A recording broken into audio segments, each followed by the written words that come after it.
Halo semuanya, terima kasih para peserta yang luar biasa. Saya senang sekali bisa menjadi bagian dari acara ini dan sendiri sebagai MC untuk membuka dalam acara kami yaitu What, Why, How, Crafting Your Motivation Letter yang sangat spesial ini pada hari ini. Acara ini adalah dari Erasmus Days untuk merayakan Erasmus Days untuk membantu kita untuk promosi tentang beasiswa dari Erasmus sendiri, di mana tentu saja dalam pendaftaran beasiswa sendiri itu mempunyai ada salah satu dokumen yang sangat penting yaitu motivation letter, di mana dokumen ini adalah kunci yang akan membuka pintu menuju beasiswa yang kalian inginkan. Pertama-tama, saya akan mempresentasikan terkait dengan beasiswa Erasmus sendiri, karena mungkin beberapa orang di sini sudah tahu ya, tapi biar lebih tahu lagi akan saya presentasikan.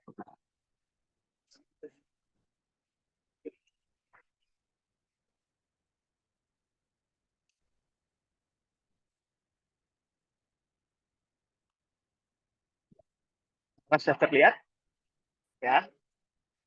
Jadi beasiswa Erasmus Plus sendiri adalah beasiswa dari Uni Eropa, pemerintah Uni Eropa yang dimana itu bisa untuk siswa dari negara Uni Eropa dan di luar Uni Eropa. Di mana program ini fokus untuk pendidikan, training pemuda dan pemudi dan olahraga.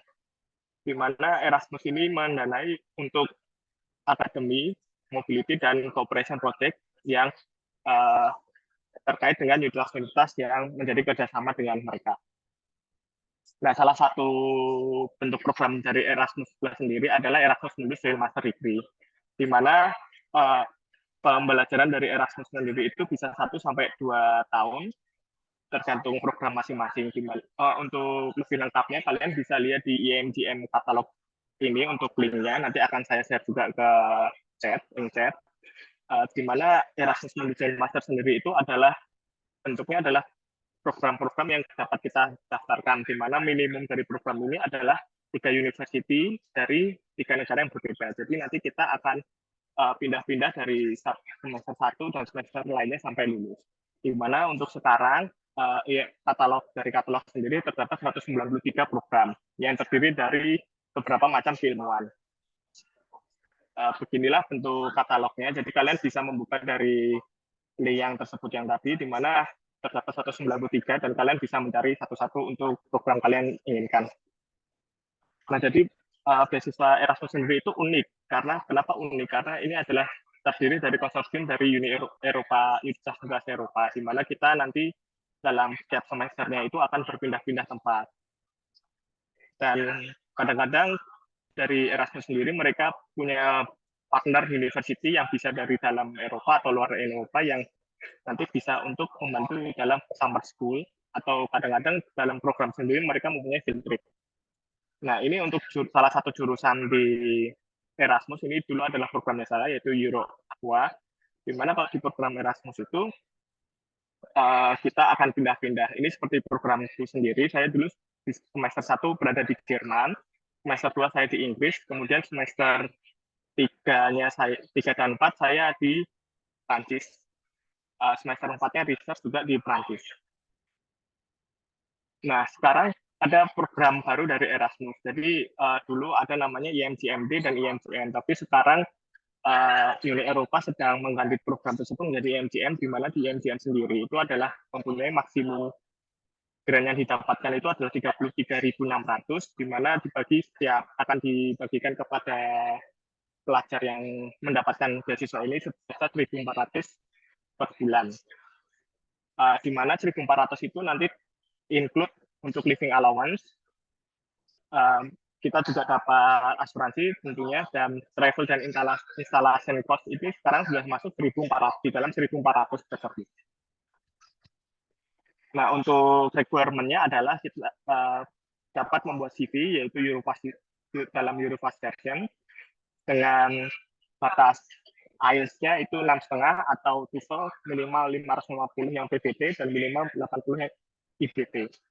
Di mana kita juga terkadang beberapa program membutuhkan rekomendasi letter juga dari academic supervisor atau profesor di fakultas kalian atau supervisor kalian di tempat kerja kalian jika kalian sudah kerja. Kemudian kita juga butuh juga ijazah yang dalam bentuk Inggris dan termasuk transkrip juga dalam Inggris. Kemudian motivation letter dan additional dokumen yang tergantung dari program tersebut.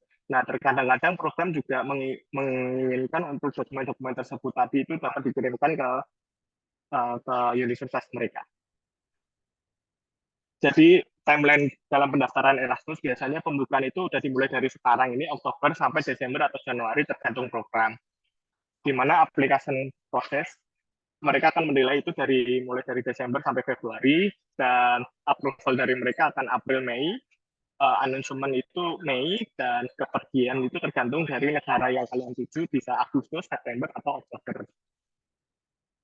Nah, bagaimana dengan ijazahnya? Jadi kalau di dalam ijazah yang di Erasmus itu ijazahnya tetap satu, tapi nanti akan terdapat universitas yang menjadi partner university dari mereka yang konsorsium dalam mereka.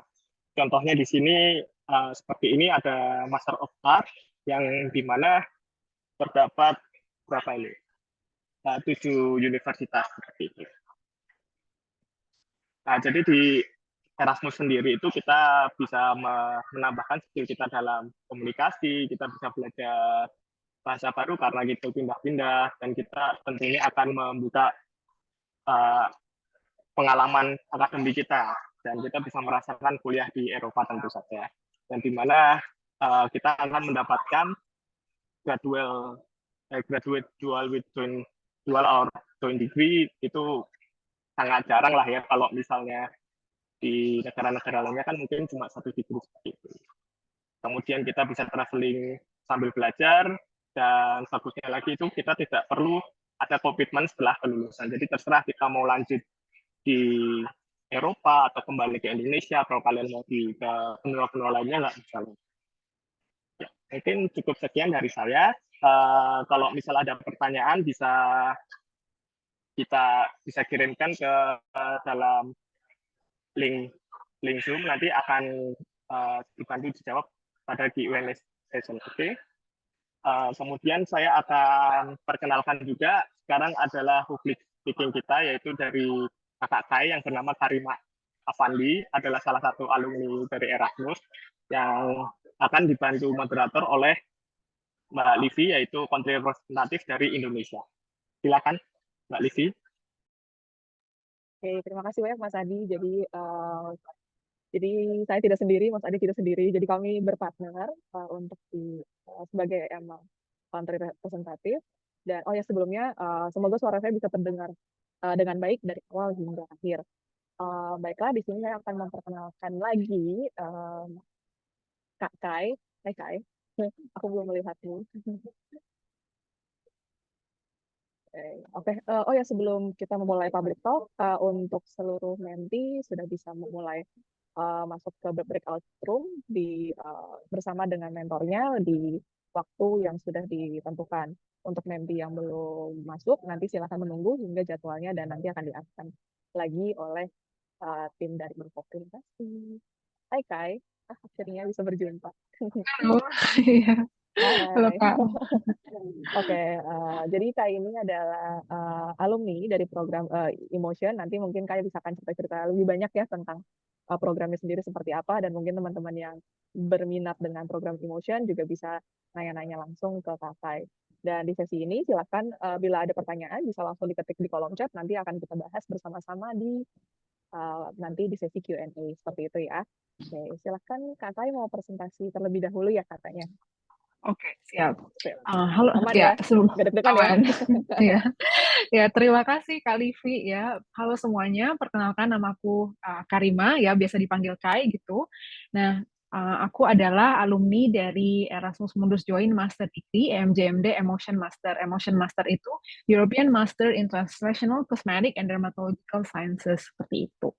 Nah, setelah aku sudah lulus, alhamdulillah di bulan September kemarin, seperti itu.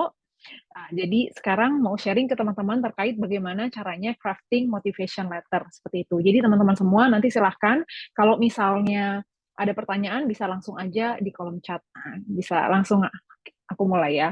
Nah, teman-teman semua, jadi pada kesempatan kali ini aku akan memberikan beberapa tips-tips bagaimana teman-teman menulis motivation letter. Seperti tadi sudah Kak Adi jelaskan bahwasanya menulis motivation letter ini adalah sesuatu hal yang sangat penting apabila teman-teman ingin studi lebih lanjut, terutama dengan beasiswa di luar negeri. Ya, next. Oke, bisa lanjut. Oke, nah teman-teman semua, sebenarnya ada 4 poin yang paling penting ketika teman-teman menuliskan motivation letter. Nah ini nanti akan kita breakdown satu-satu. Yang paling awal adalah melakukan riset atau research ya, kita bisa bilang. Yang kedua adalah reflection. Reflection itu adalah mengenal baik dari diri sendiri maupun dari segi lingkungan. Nanti akan kita bahas juga. Kemudian menggali motivasi. Motivasi bisa dari berbagai macam aspek ya, dari background teman-teman, dari diri sendiri, dari lingkungan, dari future career, dan yang terakhir adalah managing expectation. Artinya adalah memastikan bahwasannya nanti program yang mau teman-teman ambil benar-benar sesuai dengan future career teman-teman, seperti itu. Nah, kita bahas satu-satu. Oke, next, Kak Livi. Oke, yang pertama adalah research. Research maksudnya di sini adalah mencari tahu. Nah, teman-teman semua, sebelum teman-teman mau mengambil course dan menulis motivation letter, yang harus teman-teman ketahui adalah teman-teman harus tahu tentang programnya tersebut. Baik dari segi fakultasnya, seperti itu. Kemudian program studinya, kira-kira nanti yang mau dipelajarin apa. Nah, di negara mana, kira-kira di kota mana, hal tersebut teman-teman semua harus sudah tahu gitu. Karena banyak juga mungkin dari teman-teman di sini yang masih bingung, ini kira-kira belajar apa ya? Nah, disitulah peran teman-teman untuk mencari tahu menjadi sesuatu hal yang sangat penting. Next. Nah, teman-teman sendiri sudah dijelaskan ya sama Kak Adi tadi bahwasanya di Erasmus Mundus itu adalah joint master degree, di mana program masternya itu adalah unik karena diampu oleh konsorsium.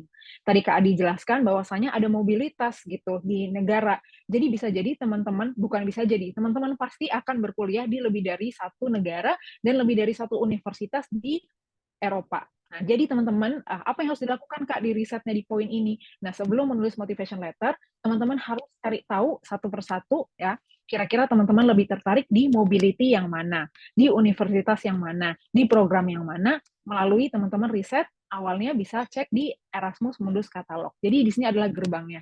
Jadi teman-teman harus benar-benar tahu sebelum menulis the courses, the university, dan the mobility, khusus untuk Erasmus Mundus, seperti itu.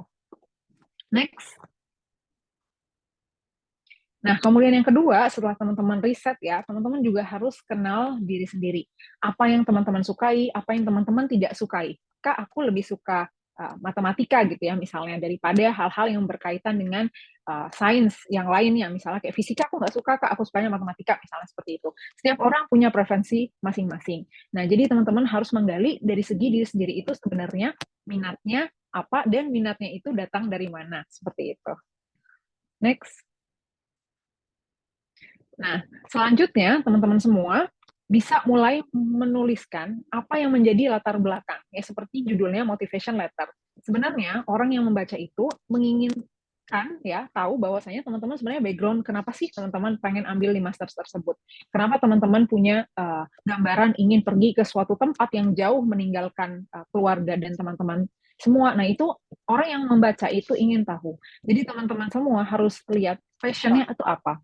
Dari segi background akademik seperti apa? Apakah sesuai atau tidak sesuai? Apakah teman-teman akan mengambil sesuatu yang benar-benar berbeda atau sesuatu yang sama seperti itu? Teman-teman punya life story nggak? Nah, mungkin di sini teman-teman ada yang latar belakangnya dokter seperti itu. Kemudian life story-nya pernah bertemu dengan pasien kanker, kemudian ternyata itu incurable, nah itu menjadi part of your life story. Nah, hal-hal tersebut itu bisa dimasukkan dalam bagian dari motivation letter. Jadi itu adalah sesuatu yang memotivasi teman-teman. Nah, selanjutnya adalah based on career perspective. Di masa depan teman-teman mau jadi apa? Nah, career perspective ini penting karena ya harapannya adalah ketika teman-teman sudah sekolah master misalnya atau sekolah lebih lanjut atau PhD seperti itu, nah itu teman-teman mendapatkan ilmu yang lebih seperti itu terutama di luar negeri. Nah, secara career perspektif, apakah program ya universitas dan courses yang teman-teman ambil itu bisa membantu dari bidang karir ataukah teman-teman mau switching karir juga bisa. Ya, kalau misalnya tidak berhubungan antara latar belakang yang teman-teman pelajarin sebelumnya dan juga dengan master yang mau diambil. Oh, Kak, aku mau switching karir. Itu juga bisa dituliskan di motivation letter. Nah, selanjutnya adalah growth opportunities. Growth opportunities bisa berbagai cara. Di motivation letter, misalnya teman-teman menyampaikan bahwasannya teman-teman tertarik untuk belajar fourth or fifth language. Ya, seperti tadi Kak Adi sudah jelaskan, teman-teman kalau ke Eropa bisa belajar bahasa Prancis misalnya, bahasa Jerman, tergantung dari minat teman-teman. Nah, itu adalah part of growth opportunities dan itu bisa menjadi motivasi teman-teman. Nah, kemudian state of the world or country. Jadi bagaimana kondisi negara ya yang istilahnya yang mau teman-teman kembangkan. Misalnya, oh Kak, aku saat ini di Indonesia ini program terkait neuroscience belum terlalu berkembang misalnya. Nah, itu adalah sebuah motivasi juga untuk teman-teman bisa sekolah di tempat yang lain. Nah, itu adalah hal-hal yang harus teman-teman semua gali dan harus teman-teman ketahuin sebelum menuliskan motivation letter. Seperti itu. Next. Nah, teman-teman semua, kenapa part ini betul-betul penting ya? Next. Nah, karena teman-teman semua, banyak sekali orang yang DM ke aku, reach out mungkin ke teman-teman alumni Erasmus juga, ya minta tolong untuk proofread motivation letter gitu. Tapi ketika misalnya kita baca dan kita tanya, sebenarnya kenapa sih mau sekolah ke luar negeri? Nah, rata-rata mereka bingung. Nggak tahu, Kak, yang penting mau ke luar negeri aja. Nah, hal seperti ini sebaiknya sebelum teman-teman semua memutuskan untuk studi lanjut, sebelum memutuskan untuk menulis motivation letter, dihindari ya teman-teman. Jadi why, alasan-alasan kenapa teman-teman ingin ya studi lanjut dan nantinya akan tertuang di motivation letter itu harus digali terlebih dahulu sebelum teman-teman semua menuliskan motivation letter. Jadi pahamin dulu ya dari diri sendiri, dari future career, dari mungkin lingkungannya, dari mungkin personal story, alasan kenapa teman-teman semua mau studi lanjut. Yang itu nanti harus terefleksikan di motivation letter teman-teman. Seperti itu. Next. Ya, yang paling penting juga adalah teman-teman harus memahami diri sendiri. Nah, jadi jangan ketika mungkin ditanya ya oleh teman yang misalnya membantu proofread, kira-kira kamu di masa depan mau ngapain ya gitu ya? Kenapa sih harus ambil master ini? Nah, itu nggak tahu ya, jangan seperti itu. Yang pertama harus pahami diri sendiri. Aku minatnya seperti apa? Di masa depan aku mau seperti apa? Jadi understanding yourself itu adalah step yang sangat penting sebelum teman-teman memutuskan untuk menuliskan motivation letter ini. Gitu. Next. Ya, satu hal juga yang penting ya, adalah understanding the word problem. Teman-teman semua, ketika ada suatu organisasi atau suatu negara yang membiayai teman-teman kuliah lebih lanjut seperti itu, nah maka harapannya adalah dari harapan negara atau organisasi tersebut, teman-teman semua bisa memberikan impact yang lebih terhadap lingkungan. Jadi tidak hanya untuk diri sendiri saja. Ya, jadi boleh nggak Kak aku lanjut sekolah untuk meningkatkan karir aku? Boleh. Tapi tentu saja tidak hanya dengan untuk diri sendiri, tapi juga untuk masyarakat yang lebih luas. Jadi pastikan teman-teman memahami apa saja goals-goals dunia, masalah-masalah dunia, dan teman-teman harus berpartisipasi dalam intinya mengentaskan dan juga atau menuju goals-goals tersebut. Nah, contohnya di sini aku tuliskan Sustainable Development Goals. Gitu. Next. Nah, kemudian terakhir adalah expectation ya. Ini mungkin nggak terakhir ya, tapi ada salah satu yang penting adalah expectation. Jadi apa ekspektasi teman-teman ketika teman-teman bersekolah ya? Apakah teman-teman cocok di situ ya? Jadi teman-teman bisa gali lebih lanjut. Kak, aku kira-kira kalau misalnya lingkungannya tidak berbahasa Inggris, aku sepertinya susah seperti itu. Mungkin teman-teman punya ekspektasi tertentu, ada yang seperti itu dan tidak masalah. Gitu. Next. Nah, ekspektasi ini bisa di-manage dengan cara yang pertama, pahami diri sendiri ya. Aku selalu bilang pahami diri sendiri dan pahami kondisi teman-teman sekarang. Misalnya teman-teman sekarang latar belakangnya apa, sekarang sedang bekerja apa. Kemudian pahami programnya dan pahami di masa depan teman-teman mau jadi apa gitu, or your future target. Jadi di masa depan kira-kira teman-teman mau jadi apa. Next. Nah, teman-teman semua, untuk memahami programnya, ada 3 hal penting yang bisa teman-teman lakukan. Yang pertama, navigate the program. Artinya, teman-teman buka website-nya, teman-teman buka YouTube-nya, buka LinkedIn-nya, kalau bisa ya, teman-teman baca. Nah, jadi, se-resourceful mungkin. Kalau teman-teman masih bingung, tanya ke universitasnya. Teman-teman semua mungkin tahu bahwasannya di universitas sekarang rata-rata ada program open days yang teman-teman bisa join dan bisa bertanya tentang program tersebut, kayak gitu. Yang secara spesifik kalau teman-teman masih ada pertanyaan. Atau bisa juga kirim email ke universitas. Misalnya teman-teman ngerasa, oh silabusnya kurang lengkap Kak, silabusnya nggak ada di internet. Oh iya, email ke universitasnya dan tanyakan. silabusnya untuk program master ini seperti apa. Nah, biasanya mereka dengan senang hati akan menjawab. Nah, yang terakhir adalah bertanya ke alumni, kira-kira mungkin perspektif karirnya sesuai nggak ya, teman-teman mungkin masih galau, nah itu bisa langsung reach out ke alumni, gitu ya. Nah, itu nanti harus disesuaikan dengan future karir teman-teman, gitu. Next. Ya. Nah, untuk future karir di motivation letter, teman-teman harus dituliskan dua hal. Yang pertama adalah short term goal. Short term goal artinya ketika teman-teman lulus itu mau ngapain, ya. Yang kedua adalah long term goal, artinya di masa depan, ya, impact yang mau teman-teman hasilkan dari sekolah lebih lanjut itu mau apa. Nah, dari sini nanti ketika orang yang mengevaluasi akan melihat apakah teman-teman adalah orang yang cocok untuk, ya, layak masuk ke program tersebut atau tidak. Seperti itu dari teman-teman mau jadi apa di masa depan. Jadi ingat, future career di motivation letter harus dicantumkan short term dan long term goal. Gitu. Next. Ya, nah sekarang teman-teman sudah siap ya. Jadi teman-teman sudah cari tahu tentang universitasnya, kursesnya apa, programnya apa gitu. Kemudian teman-teman juga sudah tahu, oh minatnya apa dan motivasinya kira-kira apa. Dan teman-teman juga sudah tahu ekspektasinya kira-kira apakah program itu sudah sesuai dengan teman-teman dan sesuai dengan nanti teman-teman di masa depan mau apa, atau future career perspective gitu. Next. Ya, ini ada beberapa technical advice tambahan dari aku. Yang pertama, teman-teman harus follow the basic requirements ya. Kadang-kadang ada teman-teman yang minta tolong untuk proofread motivation letter, tanya, Kak, kalau misalnya syaratnya 500 kata, aku tulis 550 kata, boleh nggak? Jawabannya nggak boleh. Teman-teman, kalau basic requirement ya, itu harus diikuti. Yang pertama dari segi isi. Jika misalnya prasyaratnya isinya yang pertama harus menunjukkan minat ya terhadap program, alasannya gitu ya maka teman-teman harus tulis alasan kenapa teman-teman berminat. Nah, jadi kontennya itu harus mengikuti basic requirement dari orang yang meminta motivation letter. Bahasanya seperti itu. Kalau misalnya diminta bahasanya bahasa Perancis, ya teman-teman harus tulis bahasa Perancis gitu ya. Sama number of words ya, tadi yang kayak aku kasih contoh, maksimal 500 kata, ya berarti harus maksimal 500 kata, nggak boleh 501 kata. Kurang boleh, lebih jangan, seperti itu. Next. Nah, yang kedua adalah teknik menulis. Nah, teknik menulis teman-teman, proof don't tell. Ya, teman-teman harus membuktikan ya, jangan cuman ngomong doang ya, intinya kayak gitu ya di bahasa Indonesia. Apa tuh maksudnya, Kak? Nah, maksudnya ketika teman-teman menulis motivation letter, kalau teman-teman menulisnya seperti ini, aku keren, ya, aku pekerja keras, aku pasti bisa sukses di program Anda. Nah, itu tidak meyakinkan. Nah, ini artinya tell, ya. Teman-teman semua, daripada teman-teman tell, ketika menulis, ada satu teknik yang namanya proof. Artinya, teman-teman menuliskan buktinya dengan cara 3 hal. Yang pertama, convincing story atau cerita pribadi ya yang convincing atau meyakinkan. Yang kedua dengan memberikan data, dan ketiga adalah memberikan bukti berupa achievement yang teman-teman sudah dapat di masa lalu misalnya.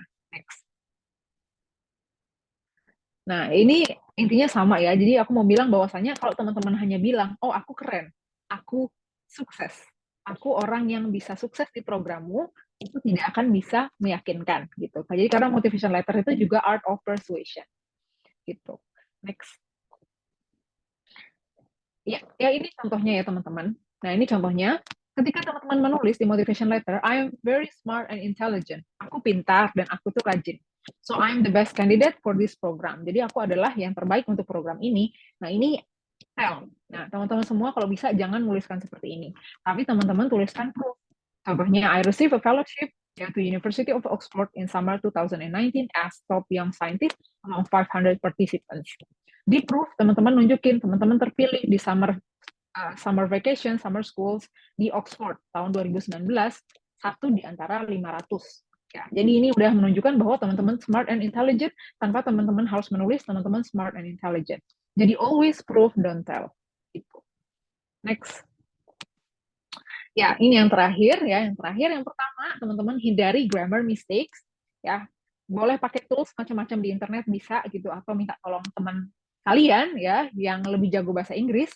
ya untuk mengevaluasi lagi apakah motivation letternya sudah terbaca atau tidak seperti itu. Nah, always proofread your motivation letter artinya minta tolong orang kedua, orang ketiga untuk membaca apakah nyambung ceritanya, apakah bisa terbaca dengan baik, apakah ada grammar mistake atau typo, itu bisa dihindari dengan cara kita minta tolong teman untuk proofread. Nah, jadi kira-kira gitu teman-teman semua dan Kak Livi, tips dari aku ya. Jadi aku kembalikan ke Kak Livi. Ya, nah ini write slowly and revise ya, ini terakhir your motivation letter is ready ya. Jadi gitu ya teman-teman semua. Dari aku mungkin aku bisa kembalikan lagi ke Kak Livi. Terima kasih, Kai. Tapi jangan pergi dulu. Ini ada banyak banget pertanyaan yang udah masuk, tapi sebelumnya aku tadi sempat udah sambil dengerin, terus sambil nyatet-nyatet dikit juga. Berarti sebenarnya kalau aku bisa summarize, dari membuat motivation letter sendiri ini nggak cuma menulis, tapi ada sebuah perjalanan yang panjang untuk mengenal dulu kita ini maunya apa, kita ini seperti apa, kita cita-cita 5 tahun lagi mendatang. Jadi baru nanti dari situ barulah kita baru memulai menulis seperti itu ya. Dan di situ baru kita mulai belajar tentang teknik menulis sampai akhirnya bisa membuat sebuah motivation letter. Tapi menurut kamu sendiri, bukan menurut sih, kalau dari pengalaman kamu sendiri, berapa lama sih biasanya yang kamu waktu itu kamu butuhkan untuk bisa mengerjakan sebuah motivation letter? Oke. Atau berapa kali trial error dulu nih?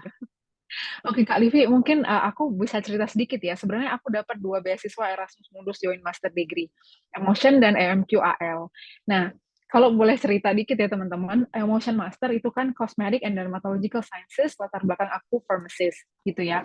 Jadi untuk menulis Emotion motivation letter itu butuh 3 bulan karena aku switching career. Karena aku mau drift from pharmacy to Cosmetic and Dermatological Sciences. Tapi untuk yang kedua, EMQAL itu Quality Assurance Laboratory, itu berkaitan banget dengan pekerjaan aku. Kayak 90% itu pekerjaan aku. Itu aku nulis di kereta, jadi 30 menit. Jadi aku bisa bilang, it really depends. Jadi benar-benar tergantung. Ketika kita mau pindah karir dan segala macam, pasti tingkat kesulitannya lebih tinggi. Jadi di situ kita harus kenal diri sendiri, tahu masalah yang ada dan segala macam, harus menggali gitu. Tetapi ketika itu kita berhubungan dengan sesuatu yang familiar, kita udah tahu setiap hari itu masalahnya itu ini. Nah, itu bisa. Dan alhamdulillah aku dua-duanya dapet gitu. Jadi menurut aku itu benar-benar tergantung ya teman-teman semua. Tapi saran aku sih jangan nulis 30 menit ya. Itu terlalu pendek ya gitu. Cuman ya itulah ceritanya. Insight-nya menarik ya. Jadi bisa sambil naik kereta, sambil arah pulang, boleh lah tuh mulai ngedraft dikit-dikit. Iya, Tapi ini gitu juga menarik ya. sih sebenarnya, insight yang sangat menarik bagi teman-teman. Mungkin banyak dari teman-teman selama ini tuh selalu nanya gimana sih kalau pengen switching career, bisa nggak ya gitu. Ini adalah suatu insight yang cukup menarik sih sebenarnya. Tapi sempat ada ngerasa kayak yakin nggak sih, bisa nggak sih gitu untuk bisa switching career ini kalau dari pengalaman kamu? Kalau menurut aku kayaknya susah ya, karena kebetulan program Cosmetic and Dermatological Sciences itu lagi hits ya. Jadi kayak aku tahu banget kalau misalnya peminatnya itu banyak betul ya dari seluruh dunia gitu. Dan mungkin kita tahu juga kalau Erasmus kan ada batasan maksimal berapa negara ya. Berapa jumlah orang per negara itu ada ya. Jadi makanya aku juga khawatir seperti itu. Tapi aku di situ yakin karena pertama aku kenal diri sendiri gitu kan, kemudian aku punya visi dan misi yang jelas ke depannya aku mau seperti apa, seperti itu, dan aku juga tahu permasalahannya itu seperti apa, yang itu aku bungkus konkret dengan data gitu ya teman-teman semua, kayak tadi aku sudah jelaskan. Jadi sebenarnya bisa ya, jadi aku adalah living proof ternyata bisa gitu ya.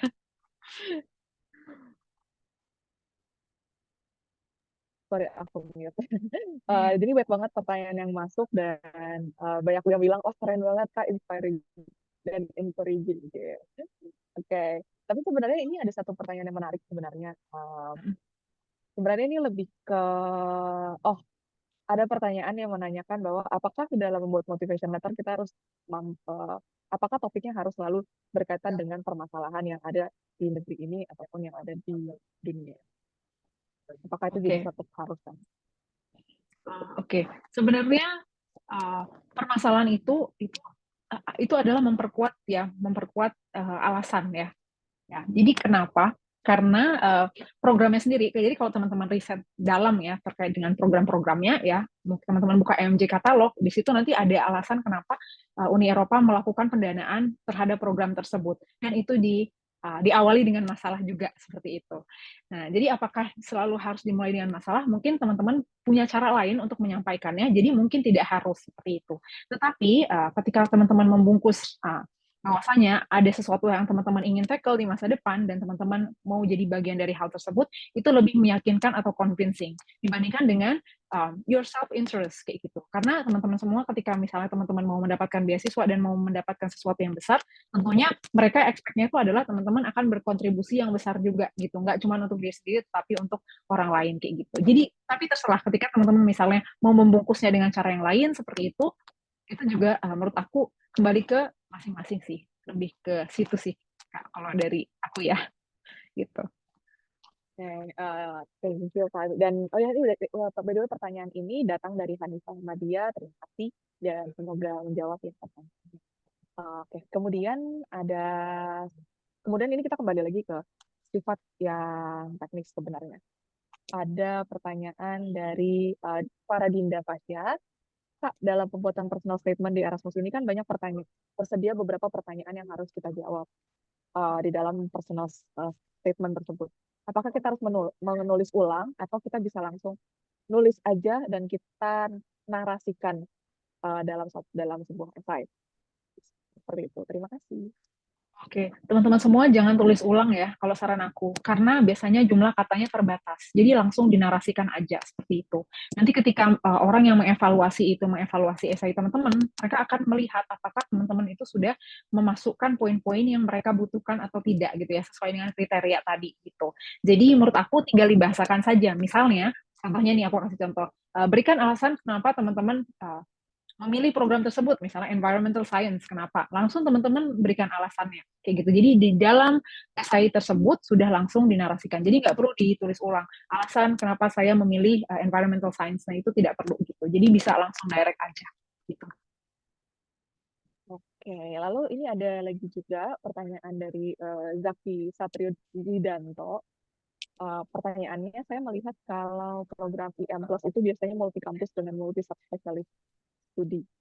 Ketika di motivation letter, apakah kita sudah harus menuliskan berdasarkan subspesialisasi yang kita ambil atau masih bisa generik atau mungkin secara general? Oke. Ya ini mungkin pengalaman alumni beda-beda ya seperti itu. Jadi teman-teman semua lihat lagi syaratnya. Jadi banyak sekali yang syaratnya sudah mencantumkan minimal mobility 1, misalnya seperti itu. Ya, atau misalnya tuliskan konsentrasi yang mau teman-teman pilih. Nah, itu biasanya ada di prasyaratnya. Itu kalau ada ya. Kalau tidak ada, artinya memang tidak diwajibkan untuk menuliskan seperti itu. Nah, tetapi supaya lebih terarah ya, nanti mungkin nggak tahu, Kalivi mungkin bisa nambahin ya. Supaya lebih terarah, sebaiknya menurut aku teman-teman tuliskan yang teman-teman minat itu mobility yang mana, seperti itu. Itu akan sangat lebih baik. Kalau aku share pengalaman aku, kalau aku dulu tuh sampai aku tuliskan aku mau tesis apa, aku mau magang di mana yang merupakan si perusahaan magang itu berafiliasi dengan program Erasmus Mundus yang aku mau masukin seperti itu. Jadi di motivation letter aku itu udah benar-benar jelas ya. Aku udah tahu ketika aku datang itu aku mau belajar apa, di mana ya, mobilitasnya kemana, aku mau tesis apa, itu semuanya sudah ada seperti itu. Ya, tapi kalau misalnya it's not a part of criteria, berarti bisa boleh, bisa enggak gitu. Semoga menjawab pertanyaannya, tapi kalau aku juga sepakat dengan Kai sendiri karena dari pengalaman aku sangat penting untuk menulis motivation letternya itu secara bukan curated, tapi memang terfokus kepada program yang mau kita ambil, karena memang tiap program kan beda kurikulum, beda studinya juga, bahkan sebenarnya itu kan juga berpengaruh terhadap pilihan-pilihan karir mana yang mau kita ambil setelah kita lulus, atau mungkin kita punya project-project yang kita tuh butuh banget belajar di program itu. Seperti itu. Semoga bisa membantu jawabannya. Lalu kemudian ada Putri Halila Farah. Nah, ini ngobrolin soal switching career lagi. Nah, aku izin bertanya, mendaftar dengan tujuan switching career karena jurusan yang sebelumnya yang diambil ternyata bukan passion kita. apakah akan membuat chance kita untuk terpilih di program tersebut berkurang karena switching career yang ingin aku ambil cukup jauh slotnya dari dentistry ke occupational slash atau environmental safety. Terima kasih, Kak. Oke, ya, aku lupa dari namanya siapa ya. Tapi menurut aku ya, ini dari aku pribadi ya, switching career, Sorry, walaupun dari Putih. oh iya, Putih ya, halo Putih ya. Nggak masalah ya kalau misalnya mau switching careers, ya walaupun cukup jauh dan walaupun nggak ada latar belakangnya sama sekali, itu nggak masalah kalau menurut aku. Yang harus kamu lakukan apa? Yang pertama adalah kamu lihat, kamu pahamin diri kamu. Kenapa kamu dari dentistry mau ke occupational safety? Pasti ada alasannya kan? Pasti ada latar belakangnya. Entah itu sebuah history, sebuah story, atau kamu memiliki visi di masa depan, kamu mau membangun sesuatu seperti itu. Jadi pasti ada alasannya kayak gitu. Nggak mungkin dong tiba-tiba, oh aku mau dari dentistry ke occupational safety, nggak ada alasannya kayak gitu, nggak ada backgroundnya, pasti ada. Nah itu yang harus kamu gali gitu. Ya, pertama kamu gali itu. Yang kedua adalah kira-kira bridging dari dentistry ke occupational safety. Nah, itu kamu yang kurang apa? Nah, gap itu akan kamu isi dengan cara kamu mengambil master. Nah, disitulah master itu dibutuhkan untuk membangun antara kamu yang masa sekarang ke kamu yang masa depan. Jadi sebenarnya jujur nggak ada masalah banget gitu. Yang harus kamu lakukan juga adalah di saat ini, sekarang ketika kamu mau pindah karir, apakah kamu melakukan sebuah effort atau usaha-usaha untuk pindah karir tersebut kayak gitu. Jadi nggak benar-benar kosong gitu. Kayak contohnya dulu aku kan mau switch dari pharma ke kosmetik. Ya. Jadi misalnya aku belajar tentang kosmetik gitu, jadi aku meluangkan waktu juga untuk ikut mungkin pelatihan atau misalnya seminar Zoom, walaupun itu misalnya free dari BPOM misalnya kayak gitu terkait dengan keamanan kosmetik. Nah itu adalah kayak effort aku di mana aku mau switching from pharma to kosmetik. Nah itu yang harus kamu gali. Jadi menurut aku switching karir sangat mungkin. Jadi kamu nggak usah khawatir gitu ya, pasti bisa gitu. Oke, semoga bisa menjawab ya pertanyaannya. Kalau dia banyak sekali pertanyaan-pertanyaan yang masuk dan mulai ramai. Oke, tadi sebenarnya aku juga lihat ada pertanyaan mengenai program-program Erasmus Plus secara general, tapi nanti akan aku jawab nanti. Itu akan dijawab oleh Ibu Destri dari perwakilan Uni Eropa. Beliau nanti akan membantu untuk menjawab pertanyaan teknis. Tadi ada pertanyaan yang cukup menarik adalah, Kak, boleh ceritain dong tesisnya? Ayo. Panjang ya, tapi gimana? Atau mau diceritain atau mungkin nanti bisa kontak-kontakan personal kali ya sama saya. Boleh sih kalau mau diceritain singkat ya, singkat aja ya. Boleh. Singkat ya, jangan lama. Singkat aja ya, oke. Pertanyaan banyak ya, oke. Jadi tesis aku, ya betul. Jadi aku magang di research center di Spanyol yang kemudian aku di hire ya teman-teman. Jadi Kak bisa nggak habis lulus kerja di Eropa? Bisa ya. Coba nih. Yang kemudian aku di hire kayak gitu jadi full time scientist. Jadi aku tesisnya itu adalah terkait dengan raw materials. Ya raw materials kebetulan bahan bakunya itu dari Indonesia yang dia itu aku tes secara di sel-sel apakah memiliki cosmetic activity ya teman-teman. Misalnya teman-teman tahu kan bahan yang dipakai misalnya untuk sunblock, untuk sun cream kayak gitu. Nah itu dites di sel. Jadi sel kulit tuh ada 3 macam ya utamanya, keratinocyte, fibroblast, melanocyte. Nah itu aku tes di tiga sel tersebut kayak gitu. Aku nggak tahu ya apakah bisa dimengerti atau enggak. Jadi intinya adalah apakah bahan baku tersebut memiliki potensi terhadap kosmetik, intinya kayak gitu di sel. Jadi aku kerjanya dengan sel gitu kira-kira kali. Aku nggak tahu apakah bisa dipahamin atau enggak gitu ya. Apa-apa. Tapi semoga pertanyaanmu bisa dijawab. Dan tapi kalau ngomongin soal skincare ya bisa lah kita ngerti dikit-dikit kan mostly cewek-cewek paham lah ya. Ya bisa. Oke, aku pilih dulu pertanyaannya hari ini. Oke, ini ada satu hal pertanyaan menarik dari Novelia Ananda Fitrila. Kak, kalau di motivation letter yang kita tulis di opening statement, nggak apa-apa Kak kalau misalnya mengambil kutipan dari buku atau quotes. Dan menurut Kakak bagaimana sih biar motivation letter kita bisa stand out from the crowd versi Kak Kai? Thanks for the Oke. Nah ini yang suka motif-motif quote ya, boleh. Jadi sebenarnya ini ada satu teknik penulisan motivation letter namanya hook ya. Kalau teman-teman sering mungkin daftar beasiswa atau apa, mungkin tahu teknik ini. Nah teknik ini biasanya adalah supaya orang yang membaca itu tertarik dengan esai kita. Nah gitu ya. Jadi kalau teman-teman mau mengutip quotes, boleh silahkan kayak gitu. Ya, dipilih quotes yang kira-kira tidak terlalu panjang dan nyambung juga dengan the core of motivation letter kayak gitu. Nah, hook ini tekniknya macam-macam, nggak cuma quotes doang ya gitu ya teman-teman semua. Bisa mungkin mengumpamakan teman-teman dengan suatu tokoh, misalnya mengcompare diri sendiri dengan Gatot Kaca misalnya. Itu ada juga orang yang melakukan seperti itu. Nah, jadi kalau kamu mau membuat hook, menurut aku nggak ada masalah. Nah, gimana caranya motivation letter kamu supaya stand out ya? Menurut aku yang penting itu adalah kamu kenal diri kamu. Jadi ada satu hal yang penting banget di motivation letter, teman-teman semua. Motivation letter itu harus terjahit dengan rapi. Aku selalu ngomong terjahit. Apa maksudnya, Kak?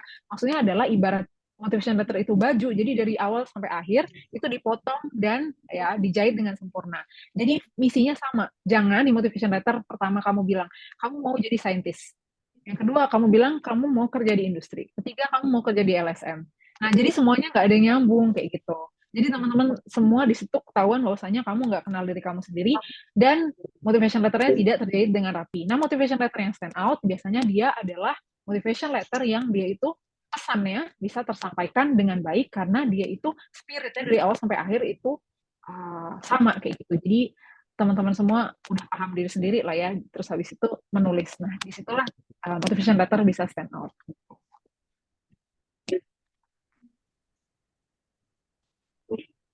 Kemudian ini ada pertanyaan lagi.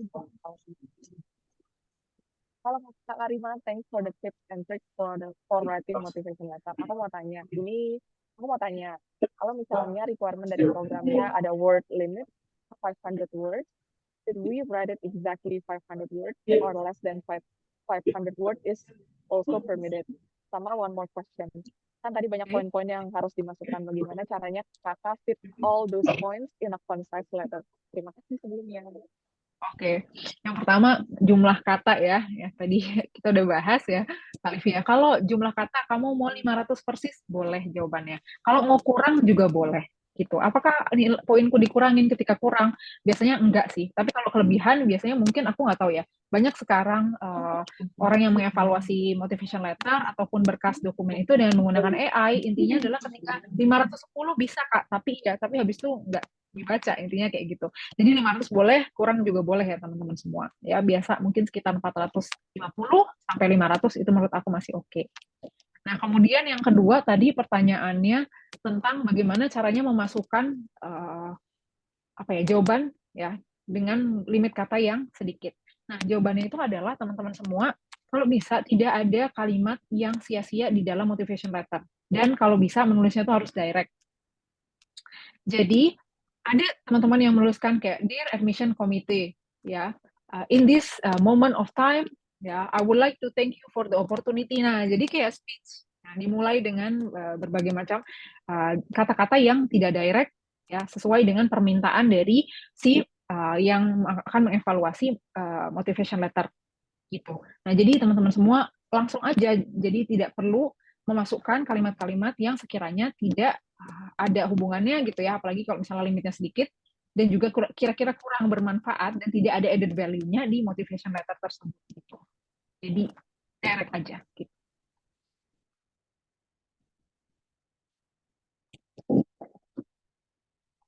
Oke, semoga bisa menjawab pertanyaannya untuk kalian. Lalu ada pertanyaan lagi dari Riris Rinonce Haftari. Pak bertanya dong pada motivation letter program yang ingin saya ambil, perlu outline research interest sama placement aims atau practice aim. Bisa minta tolong dijelaskan, Kak? Terima kasih. Oke. Sorry, bisa diulang nggak, Kak? Tadi agak putus-putus. Oh ya, maaf. Jadi pertanyaan dari Riris adalah pada motivation letternya yang ingin saya ambil itu memerlukan outline research interest sama placement aim atau practice aim. Boleh dijelaskan kan secara teknis? Oke, outline research interest ya. Nah, intinya itu berarti di dalam motivation letter kamu itu dari universitasnya ya atau dari evaluator motivation letter tersebut udah mau tahu kira-kira kamu itu berminat di mana untuk dari segi riset / tesisnya seperti itu. Nah, di situ kamu bisa menjelaskan secara detail ya. Kira-kira kamu pengen riset di bagian apa gitu. Contohnya misalnya kalau kamu ngambil bidang neuroscience, nah di situ kamu bilang kamu minat di neuro-oncology misalnya. Dan neuro terapi misalnya kayak gitu ya. Nah, secara detail ya mungkin misalnya kamu jelasin lebih lanjut, kamu pengennya di animal therapy misalnya atau apa seperti itu, atau neuroonkologinya kira-kira kankernya jenis apa gitu. Nah, di situ kamu harus mendetailkan. Nah, kira-kira kamu riset interestnya di bagian apa. Nah, kemudian placement itu kalau misalnya teman kamu kebetulan ngambilnya di Eropa, biasanya ketika tugas akhir tuh ada dua, antara tesis di riset atau tesis di industri seperti itu. Nah, berarti poin tersebut juga harus dijelaskan di motivation letter. Kira-kira di research center. Nah, kalau misalnya kamu bisa detailkan lagi itu di mana ya, jadi udah jelas kamu mau riset itu minatnya apa, kemudian kira-kira kamu mau di mana seperti itu, ataukah kamu lebih berminat untuk magang misalnya, magang di industri. Nah, industrinya di mana? Apakah industri itu yang bisa kamu temukan yang berafiliasi dengan kampus? Jadi itu intinya adalah di motivation letter itu dia pengen sedetail mungkin. Intinya seperti itu. Semoga bisa menjawab ya, Riris. Kemudian ada pertanyaan lagi dari Oki Maritasari. Kakak, jika 2022 kemarin saya apply dan masuk sampai tahap interview, namun belum dapat fully funded, apakah sebaiknya saya ubah total essay-nya atau bagaimana untuk apply program di tahun 2024? Oke. Nah, ini tergantung kepercayaan dirimu ya. Jadi ada teman-teman yang jadi kayak yang tadi aku ngobrol juga ke Kak Livi kan. Jadi di mungkin Erasmus Mundus ini ada kemungkinan teman-teman semua itu nggak masuk misalnya karena udah ada. Jadi secara ranking misalnya teman-teman ranking 5 nih, tapi 1 2 ini orang Indonesia semua. Maka teman-teman kan ada aturan di Erasmus itu dari yang dapat beasiswa itu nggak bisa ya maksimal dari 2 nationality yang sama gitu. Jadi kemungkinan kamu nomor 5 seperti itu. Nah, kalau misalnya kamu sudah ada statement kamu nomor berapa di dalam ranking tersebut ya, dan kamu yakin bahwasanya di next term itu kamu akan menduduki peringkat yang sama atau lebih tinggi, mungkin kamu tidak perlu rombak total gitu ya di situ. Nah, karena ada yang rankingnya itu dikasih terang-terangan, kayak aku cerita ke Kalifi juga, dulu aku dapat MQAL, nah itu aku tahu ranking aku nomor berapa, aku nomor 7 dari misalnya 500 peserta kayak gitu. Nah, akan tetapi kalau misalnya kira-kira kamu belum dapat konfirmasi ranking kamu berapa seperti itu, terus kamu masuknya ke dalam waiting list, yang artinya kamu tidak top 15 ya, makanya kamu tidak mendapat beasiswa, saran aku kamu harus reflect lagi kira-kira apa yang kurang di aplikasi kamu dan mungkin bisa comeback stronger gitu ya intinya, jadi bisa memodifikasi apa yang kira-kira sekarang lebih relevan, lebih baik untuk diajukan seperti itu, dan habis itu ganti jadi motivation letternya. Kalau dari perspektif aku sih gitu. Semoga bisa menjawab ya untuk Oki. Lalu ada pertanyaan lagi dari Alisa Sakarnikas. Ini benar-benar banyak banget dan makin teknis. Ini sangat menarik sih kalau dibedah satu-satu sebenarnya. Dan semoga waktu masih cukup. Dari Alisa Sakarnikas, Kak, jika final tesisnya sebuah project entrepreneurship dan di motivation letter disuruh menulis ide sebuah perusahaan yang mendapatkan kesempatan untuk didanai oleh investor yang long term. Apakah short term goals itu juga perlu dituliskan juga? Oh, tentu perlu. Tentu perlu ya teman-teman. Kenapa? Kalau short term goals-nya nggak ada, itu teman-teman kayak seolah-olah habis lulus mau ngapain. Jadi ini juga banyak kesalahan orang yang lulus motivation letter ya. Aku ingin menjadi ya presiden misalnya ya. Oh, kejauhan. Aku ingin jadi menteri ya kayak gitu ya. Nah, itu kan long term goals, tapi short term-nya itu mau apa itu tidak ada kayak gitu. Oke, teman-teman mau jadi entrepreneur pasti. Tapi first step-nya ketika lulus, teman-teman mau ngapain seperti itu. Ya, langsung running startup, atau teman-teman mungkin kalau mau startup mulai dari friends, family, fools dulu untuk mengembangkan, membuat dana atau apa gitu. Nah, itu harus dirincikan. Oke, teman-teman bisa menjadi leader startup, tapi kan startup kita tahu seeding grant mulai dari apa segala macam. Nah, itu harus teman-teman visualkan dalam motivation letter tersebut. Jadi intinya adalah teman-teman semua harus dikonkretkan kayak gitu. Entrepreneur, oke, mulai dari apa gitu kan. Nah, itu sih harus ada di motivation letternya. Semoga bisa menjawab ya Alisa. Lalu ada pertanyaan juga dari Jihan.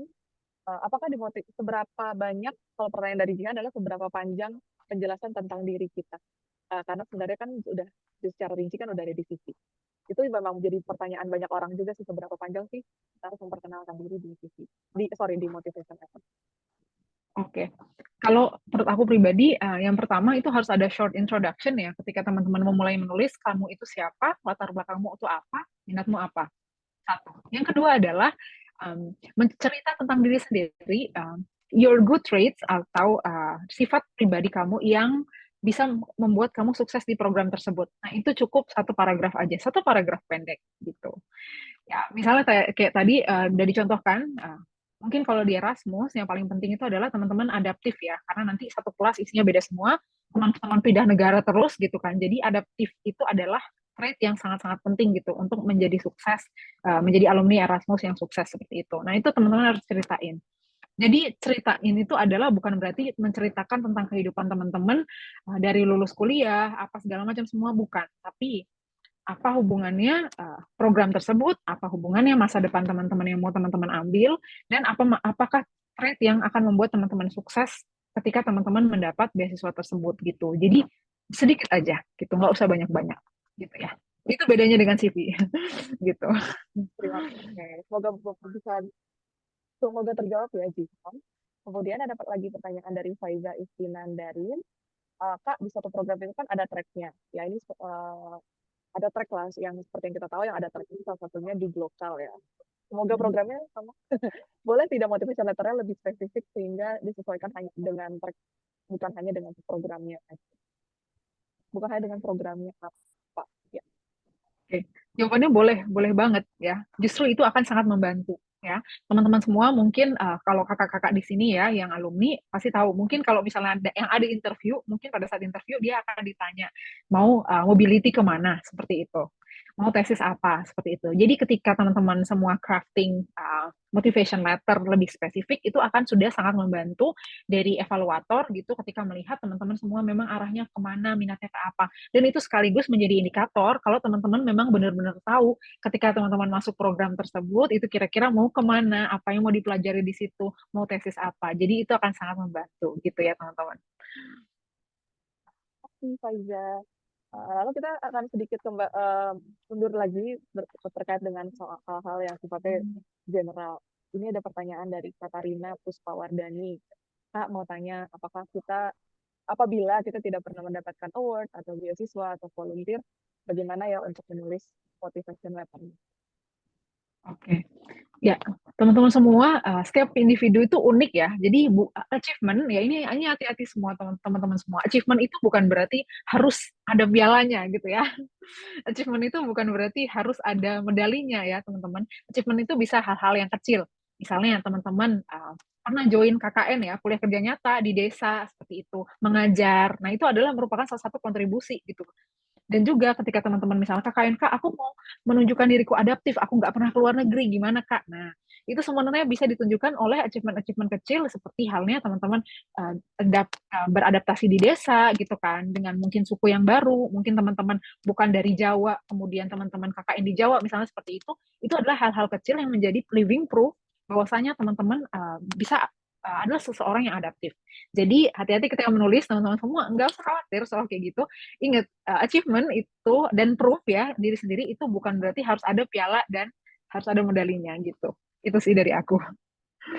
Semoga bantu menjawab ya Katarina, dan mungkin ini jadi banyak concern juga dari banyak teman-teman yang mau daftar. Tapi aku nggak berprestasi. Aduh, tapi IPK aku nggak bagus banget, bukan mahasiswa yang stand out banget. Itu yang mungkin bisa merasa bisa nggak ya gitu. Tapi mungkin teman-teman harus kembali lihat lagi ke dalam diri sendiri. Mungkin kita punya hal-hal kecil-kecil yang mungkin kita nggak sadar bahwa ternyata kita tuh excel loh, dan ternyata bisa untuk membawa itu untuk pendidikan selanjutnya. Jadi Betul, keren banget Kak Livi.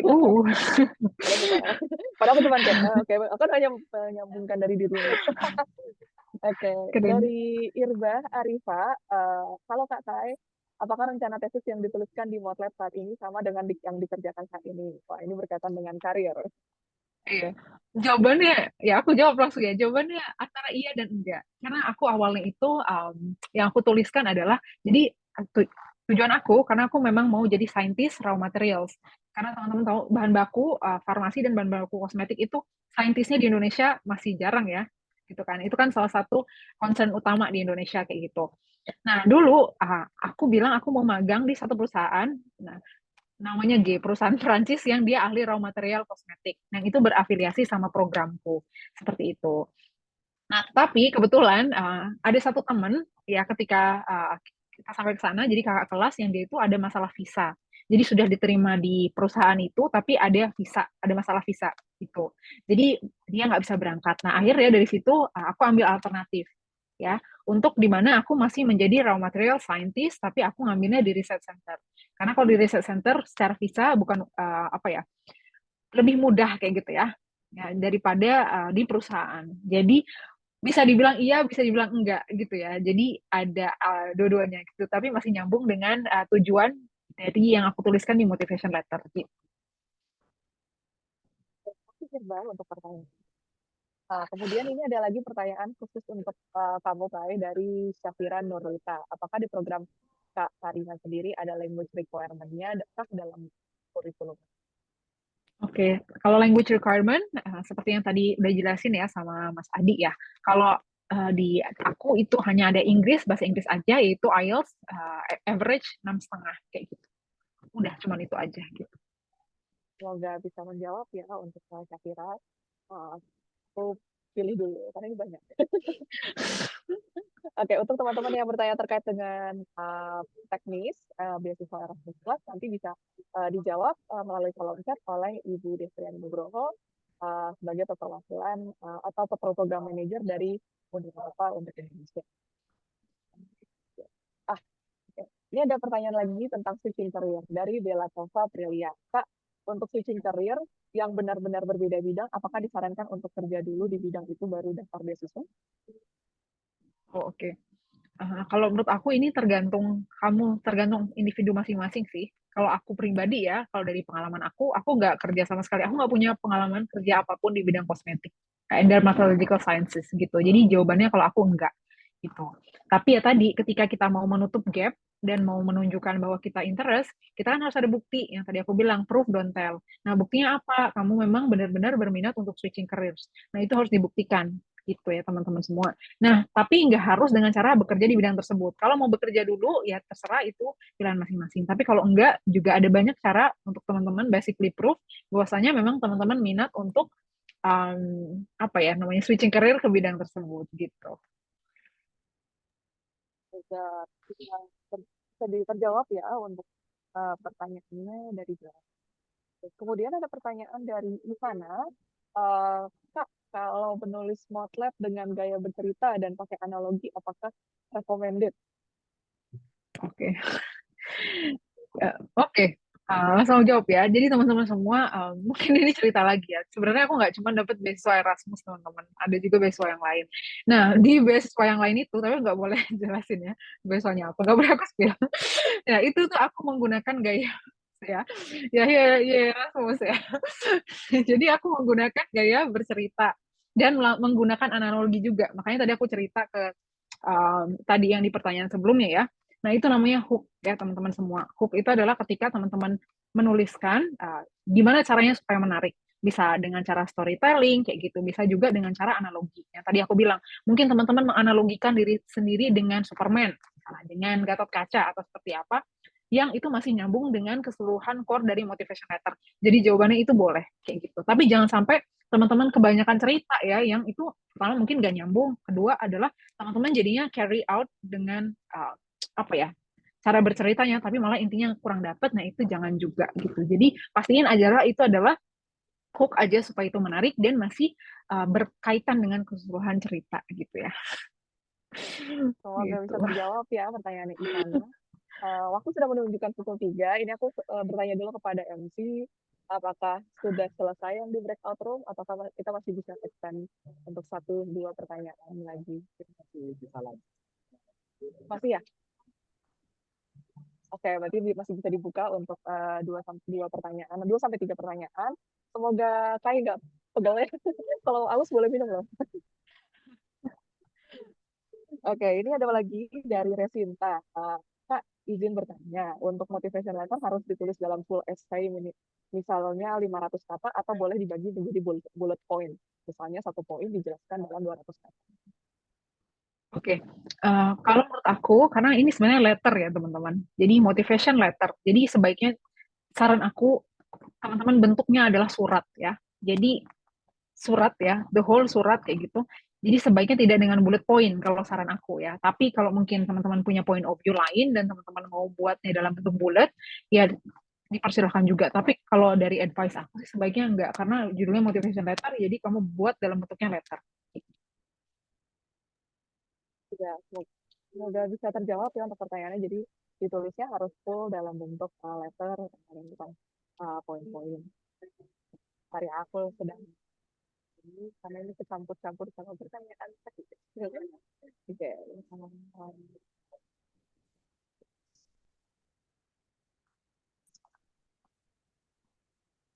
ya ini pertanyaan terkait karir-karir switching banyak juga ya, dan banyak yang mungkin merasa, oh apakah probabilitasnya lebih besar kah atau lebih kecil, kalau menurutmu gimana?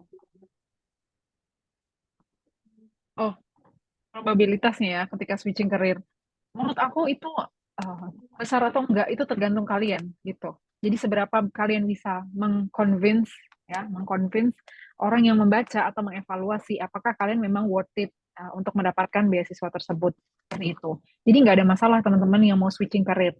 Kalau aku boleh sedikit cerita kayak gitu.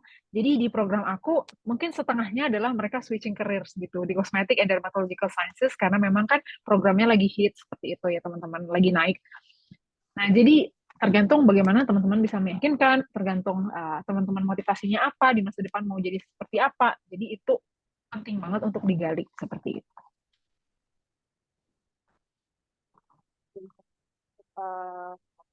Semoga membantu untuk jawabannya. Bagaimana MC, apa masih bisa untuk kasih tanya jawab atau sudah selesai? Satu lagi ya, satu. Oke, satu lagi. Nah, loh, bebannya berat ya, satu lagi.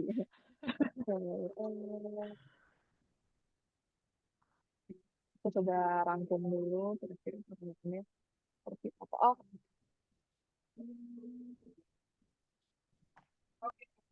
mungkin kalau di instead of pertanyaan, mungkin kalau dari KAI sendiri ada langkah untuk teman-teman yang ingin mendaftar akun ini, namun mungkin nggak banyak merasakan kendala, baik merasakan, oh kayaknya aku nilainya kurang cukup bagus, atau oh aku kayak kurang punya banyak eh, apa sih namanya prestasi deh. Apakah sebenarnya itu menjadi apakah sebenarnya nilai yang tinggi, prestasi, IELTS yang bagus, apakah itu menjadi golden ticket kita, ataukah sebenarnya kita masih punya banyak peluang lain kok selain itu? Oke. Ya, teman-teman semua, kalau untuk Erasmus sendiri, kalau menurut aku, dia sangat transparan ya dari segi penilaian seperti itu. Di websitenya sendiri, itu biasanya ada beberapa yang dia udah ada persentase, kira-kira teman-teman dinilai dari apa, dari sisi apa, seperti itu. Misalnya language, berapa persen, mungkin ada IPK, ada yang nggak ada, seperti itu. Jadi kalau misalnya kalian nanya, mungkin gimana sih caranya untuk memastikan untuk dapat beasiswa ini, seperti itu, ya teman-teman bisa lihat dari kira-kira dimensi kriterianya apa, dan teman-teman semua harus mencoba untuk memaksimalkan pada dimensi kriteria tersebut gitu. Tapi tentu aja peluang itu ada banyak banget dan kita kadang mungkin kurang tahu ya pada tahun tersebut ya siapa aja yang mendaftar, peluang kita seperti apa, seperti itu. Jadi saran aku buat teman-teman semua yang memang tertarik ya sudah bicara dengan diri sendiri seperti itu, kira-kira ini adalah program untukku gitu ya, dan akan membantu aku di masa depan dan juga mungkin membantu orang banyak di masa depan juga, maka saran aku teman-teman harus coba gitu sih. Itu sih Kak Livi. Jadi intinya adalah ya coba aja dulu ya. Ya Mulai betul. aja dulu loh. Tapi ini bukan Iya. tagline e-commerce, tapi mulai aja dulu. Iya betul. Betul Kak Livi. Oke, kalau dari sesi kamu, sesi aku udah sampai selesai. Aku kembalikan lagi ke MC, silakan. Terima kasih atas insight-nya ya, terutama narasumber kita nih Mbak Kai yang sangat cukup membantu sekali. Mungkin dari Mbak Kai ada pesan nggak untuk para yang mau mendaftar beasiswa Erasmus ini? Silahkan. Kalau dari aku, waduh Kak, ini luar biasa banget antusiasnya ya. Ini kayaknya ya Kak Livi nggak kejawab semua ya pertanyaannya ya. Ini menunjukkan bahwasannya memang semangat orang Indonesia ya untuk misalnya studi lebih lanjut, studi di luar negeri itu luar biasa banget gitu. Jadi tinggal mungkin dibantu dengan mungkin nanti bahasa Inggrisnya harus lebih giat lagi untuk ngejar IELTS-nya, kemudian nanti nulis motivation letter-nya gitu ya. Kalau bisa di-prepare dengan baik, di-riset. Jadi semoga hari ini yang tadi udah diceritain sama Mas Adi dan sebagainya itu sama review dari teman-teman mentor semua harapannya bisa digunakan kayak gitu. Jadi makin banyak alumni Erasmus Mundus dari Indonesia kayak gitu ke depan-depannya semoga gitu. Amin. Ya, kami tunggu ya untuk para yang peserta berikutnya ini mungkin kita bisa ketemu di periode Arthur ya, biasanya akan dilaksanakan dari Uni Eropa sendiri untuk para mahasiswa yang akan melanjutkan dengan beasiswa Erasmus. Ya, mungkin insight-nya bagus sekali ya. Terima kasih Mbak Kai dan Mbak Livi yang telah yang sebagai moderator dan Mbak Kai sebagai narasumber kita. Mungkin pada akhir acara ini apakah kita bisa foto bareng ya? Mohon dibuka ya kameranya semuanya biar kita bisa untuk foto bareng.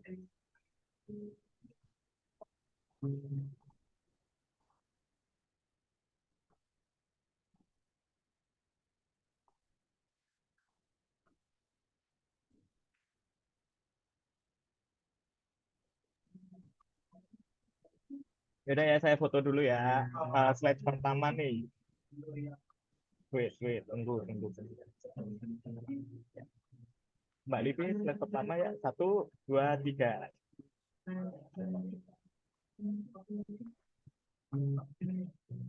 Ya, untuk slide kedua. Banyak sekali nih pengikut 230. Ya. 1, 2, 3 untuk slide kedua.